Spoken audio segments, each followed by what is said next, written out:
ନମସ୍କାର। ଆପଣମାନଙ୍କୁ ମୋର ଏହି ୟୁଟ୍ୟୁବ୍ ଚ୍ୟାନେଲ୍ ମେଡ୍ ଇନ୍ ଓଡ଼ିଶାରେ ଅନେକ ଅନେକ ସ୍ୱାଗତ। ମୁଁ ଆଜି ଆପଣମାନଙ୍କ ସାଙ୍ଗରେ ସେୟାର କରିବି ବାଡ଼ିର ଅନାବନା ଶାଗ ରେସିପି।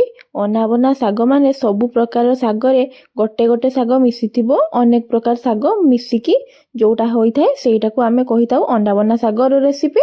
ଏବେ ଦେଖନ୍ତୁ ମୁଁ ଏଇଠି 2ରୁ 3 ପ୍ରକାର ଶାଗ ନେଇଛି। ଏବେ ଦେଖିପାରୁଥିବେ ଏଇଟା ଗୋଟେ ପୁରୁଣି ଶାଗ, ଆଉ ଗୋଟେ ମାର୍ଶ ଶାଗ, ଆଉ ଆପଣମାନେ ଏଇଟା ଦେଖିକି ଜାଣିପାରୁଥିବେ ହେଲା। ଏଇ ଶାଗ ଗୁଡ଼ିକ ମୁଁ ସବୁଗୁଡ଼ିକ ଶାଗ ନେଇଛି। ଆପଣମାନେ ଆପଣଙ୍କ ହିସାବରେ ବାଡ଼ିରେ ଯେତିକି ସବୁ ଶାଗ ଥିବ ନେଇପାରିବେ। ମୁଁ ଏଠି କୁନ୍ଦୁରି ପତ୍ର ବି ନେଇଛି। ଏବେ ସେ ସବୁ ଶାଗକୁ ଭଲ ଭାବେ ଧୋଇ ମୁଁ କାଟି ନେଇଛି।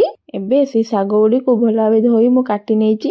ମୁଁ ଏଠି ମୋ ହିସାବରେ ଶାଗ ଗୁଡ଼ିକ ଛୋଟ ଛୋଟ କରି କାଟି ନେଇଛି। ଆପଣମାନେ ଆପଣଙ୍କ ହିସାବରେ କାଟି ନେବେ। ଏବେ ଶାଗ ଭାଜିବା ପାଇଁ ମୁଁ ଏଠି କରେଇକୁ ଭଲ ଭାବେ ଗରମ କରିନେଇଛି। ଏବେ ଦେଖନ୍ତୁ କରେଇ ଟିକେ ଗରମ ହେଇଯିବା ପରେ ଆମେ ଯେଉଁ ଧୋଇ କାଟି ରଖିଥିଲେ ଶାଗ ଗୁଡ଼ିକୁ ଏବେ ସେଇ ଶାଗ ଗୁଡ଼ିକୁ ପକେଇ ନେବା ଏହି କରେଇ ଭିତରେ।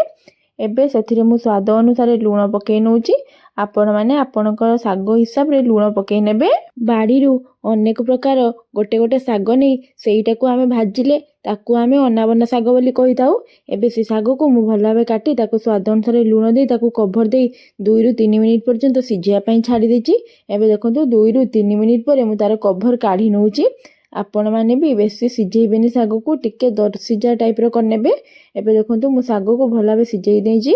ଏବେ ତାକୁ ମୁଁ ଏଇଭଳି ଏପଟ ସେପଟ କରି ଭଲ ଭାବେ ଲେଉଟେଇ ନେଉଛି, ଯାହାଫଳରେ କି ସବୁ ଶାଗ ଗୁଡ଼ିକ ଭଲ ଭାବେ ସିଝି ପାରିବ। ଏବେ ଦେଖନ୍ତୁ ଏହି ଶାଗ ଗୁଡ଼ିକୁ ଆମେ ଗୋଟେ ଜାଳି ସାହାଯ୍ୟରେ ଛାଙ୍କି ନେବା, ଯାହାଫଳରେ କି ଶାଗରୁ ପାଣି ଗୁଡ଼ିକ ସବୁ ନିଗିଡ଼ି ପାରିବ। ମୁଁ ଏଠି ସବୁ ଶାଗକୁ ଭଲ ଭାବେ ନିଗିଡ଼େଇ ଦେଇଛି ପାଣିରୁ। ଏବେ ଶାଗ ଭାଜିବା ପାଇଁ ମୁଁ ଏଠି କରେଇକୁ ଭଲ ଭାବେ ଗରମ କରି ସେଥିରେ ମୁଁ ସୋରିଷ ତେଲ ଏଡ଼୍ କରିନେଇଛି। ସୋରିଷ ତେଲ ଭଲ ଭାବେ ଗରମ ହେଇଯିବା ପରେ ଏବେ ସେଥିରେ ମୁଁ କିଛି ଛେଚା ରସୁଣ ଏବଂ ଶୁଖିଲା ଲଙ୍କାକୁ ଛେଚି ରଖି ନେଇଥିଲି। ଏବେ ସେଇ ଛେଚା ରସୁଣ ଏବଂ ଶୁଖିଲା ଲଙ୍କାକୁ ଭଲ ଭାବେ ତେଲରେ ପକାଇ ଏପଟ ସେପଟ କରି ଭଲ ଭାବେ ଭାଜି ନେବା। ଯେ ପର୍ଯ୍ୟନ୍ତ ରସୁଣ ଏବଂ ଲଙ୍କାଟି ଗୋଲ୍ଡେନ୍ ବ୍ରାଉନ୍ ନ ହେଇଛି, ତାହେଲେ ଯାଇ ଶାଗର ଟେଷ୍ଟ ବହୁତ ଭଲ ଲାଗିବ। ଏବେ ଦେଖନ୍ତୁ ରସୁଣ ଏବଂ ଲଙ୍କାଟି ବହୁତ ଭଲ ଭାବେ ହେଇଯିବା ପରେ ଆମେ ଯେଉଁ ଛାଙ୍କି ରଖିଥିଲେ ଶାଗକୁ ଏବେ ସେଇ ଶାଗକୁ ପକାଇ ନେବା ଏହି ରସୁଣ ଏବଂ ଲଙ୍କା ସହିତ। ତାକୁ ଏପଟ ସେପଟ କରି ଭଲ ଭାବେ ଲେଉଟାଇ ନେବା, ଯାହାଫଳରେ କି ଆମର ପରଫେକ୍ଟ ଭାବେ ବନିପାରିବ ଏହି ଅନାବନା ଶାଗଟି।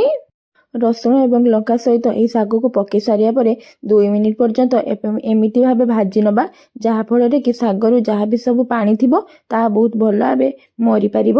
ଏବେ ଦେଖନ୍ତୁ ଆମର ପରଫେକ୍ଟ ଭାବେ ମରିବାକୁ ଲାଗିଲାଣି ଏହି ଶାଗରୁ ପାଣିଟି। ଏବେ ଆମର ବନିବାକୁ ବି ଲାଗିଲାଣି ଏହି ଅନାବନା ଶାଗଟି। ଏବେ ଦେଖନ୍ତୁ ମୁଁ ଏହି ଅନାବନା ଶାଗକୁ ଗୋଟେ ପ୍ଲେଟ୍କୁ ସର୍ଭ କରିନେଉଛି। ମୁଁ ଏହି ଅନାବନା ଶାଗରେ 3ରୁ 4 ପ୍ରକାର ଶାଗକୁ ଏଡ଼୍ କରି ଭଲ ଭାବେ ଭାଜି ନେଇଛି। ପଖାଳ ଖାଇବା ପାଇଁ ଏହାର ଟେଷ୍ଟ ବହୁତ ଭଲ ଆସିବ। ଆପଣମାନେ ଥରେ ଏହିପରି ଅନାବନା ଶାଗକୁ ନିଶ୍ଚୟ ଟ୍ରାଏ କରନ୍ତୁ। ବାଡ଼ିରେ ଯେକୌଣସି ଶାଗ ହେଉନା କାହିଁକି ତାକୁ ନେଇ ବହୁତ ଭଲ ଭାବେ ଏହିପରି ଭାବେ ଭାଜି ନେଲେ ତାହେଲେ ଯାଇକି ତାର ଟେଷ୍ଟ ବହୁତ ଭଲ ଆସିବ। ମାର୍ଶ ଶାଗ, ଢେମଣା ମାର୍ଶ, କଳମ ଶାଗ କି ଯେକୌଣସି ଆପଣମାନେ ନେଇପାରିବେ। ସବୁ ପତ୍ରରୁ ଗୋଟେ ଗୋଟେ ପତ୍ର କିମ୍ବା 2-2ଟି ପତ୍ର ନେଇ ପକାଇ ଅଧିକା ଟିକେ ବନେଇ ନିଅନ୍ତୁ, ତାହେଲେ ଯାଇ ପଖାଳ ଖାଇବା ପାଇଁ ଏହାର ଟେଷ୍ଟ ପୁରା ଜବରଦସ୍ତ ଆସିବ। ଆପଣମାନେ ଅନାବନା ଶାଗ ମାନେ ସବୁ ପ୍ରକାର ଶାଗ ହିଁ ନେବେ, ଅନ୍ୟ କିଛି ନେବେନି, ଓନ୍ଲି ଶାଗ। ଏବେ ଦେଖନ୍ତୁ ଆମର ପରଫେକ୍ଟ ଭାବେ ବନିଗଲା ଅନାବନା ଶାଗର ରେସିପି। ମୋର ଯଦି ଏହି ଭିଡ଼ିଓ ଆପଣମାନଙ୍କୁ ଭଲ ଲାଗିଥାଏ ତେବେ ଲାଇକ୍ ଏବଂ ସବସ୍କ୍ରାଇବ୍ ନିଶ୍ଚୟ କରନ୍ତୁ। ଆଉ ଆପଣମାନେ ବି ଥରେ ଏହିପରି ଅନାବନା ଶାଗକୁ ନିଶ୍ଚୟ ଟ୍ରାଏ କରନ୍ତୁ। ପଖାଳ ଖାଇବା ପାଇଁ ଏହାର ଟେଷ୍ଟ ପୁରା ବହୁତ ଭଲ ଆସିବ। ପୁଣି ଦେଖା ହେବ ନେକ୍ସଟ ଭିଡ଼ିଓରେ। ରହୁଛି, ନମସ୍କାର, ଜୟ ଜଗନ୍ନାଥ।